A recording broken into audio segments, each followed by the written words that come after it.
Thank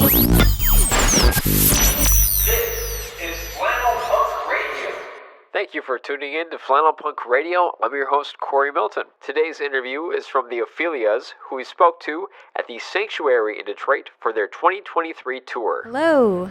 Go ahead and, for everybody who's not familiar with your music, introduce yourself and your band. Sure. Hi, my name is Spencer. I am the frontwoman of the Ophelias, and my bandmates who are not here are Joe Schaefer, Mick Adams, and Andrea Gutman-Fuentes.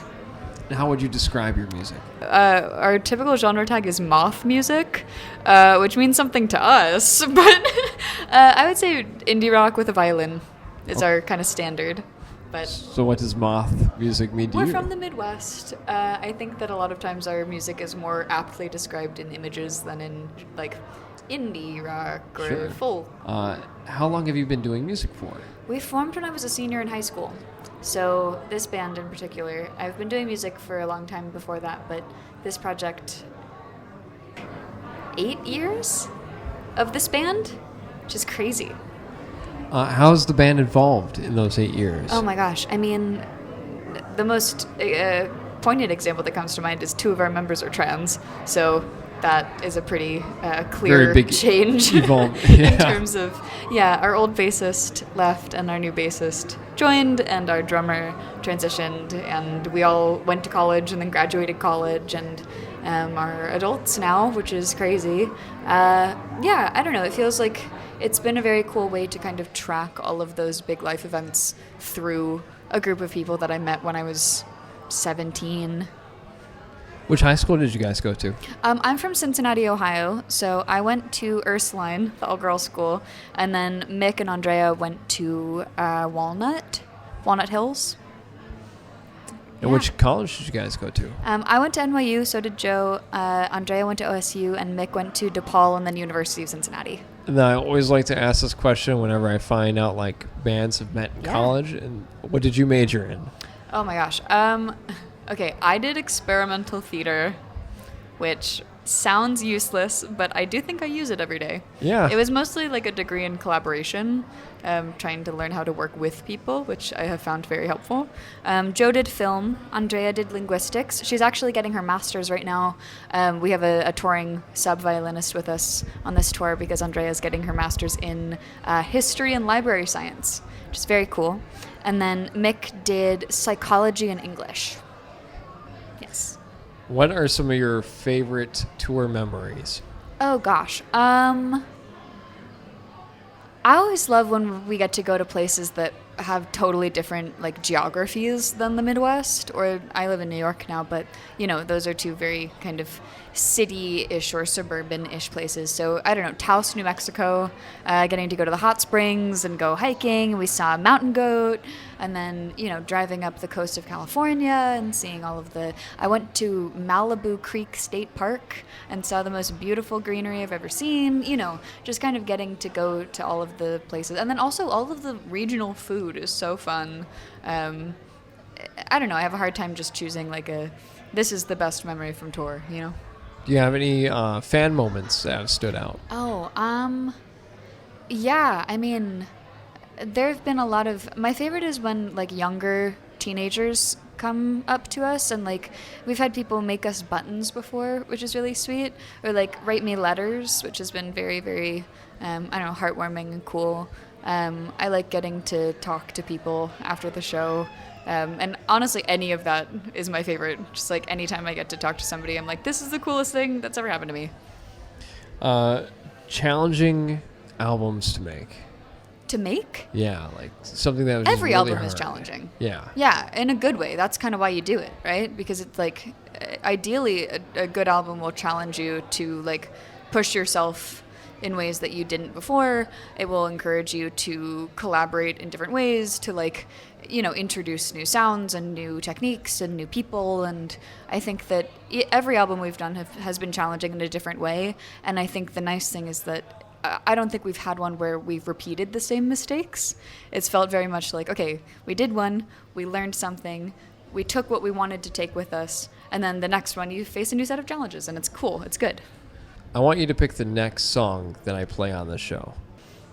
Can I do two? Yes. Okay, the first one is, I think, the song that encouraged me to start the project, which is She Doesn't Know How by That Dog.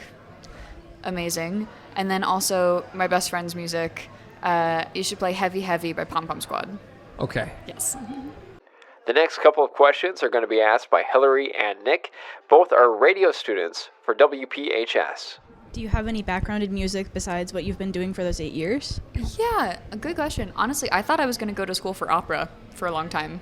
I started doing classical voice when I was in middle school, and then all through high school I was doing kind of classical voice competitions and summer programs and weekend things, and then I got to senior year and was like, oh, I don't want to do that at all. And so I had to kind of refocus and figure out what I wanted. Thankfully, my parents were being very supportive. My sister is the STEM one, so they knew that I was kind of going into arts no matter what.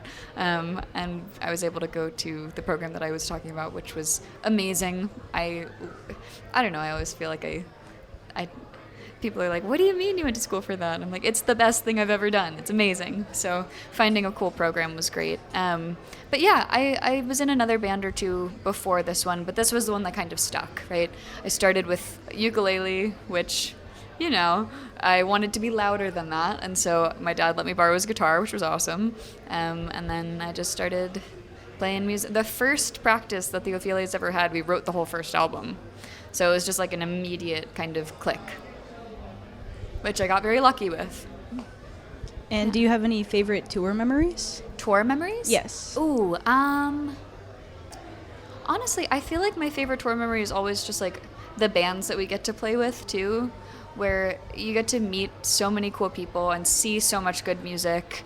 I mean, off the top of my head, we've gotten to play with like Typhoon and Bad Bad Hats and Carm, and we just did a long tour with those guys last year. We've played with oh my gosh, too many good bands to like even name, but they're always, I feel like I learned something new from each band that we get to play with. I mean, going on tour with Remember Sports has been so fun and so cool because they are just like, they're so,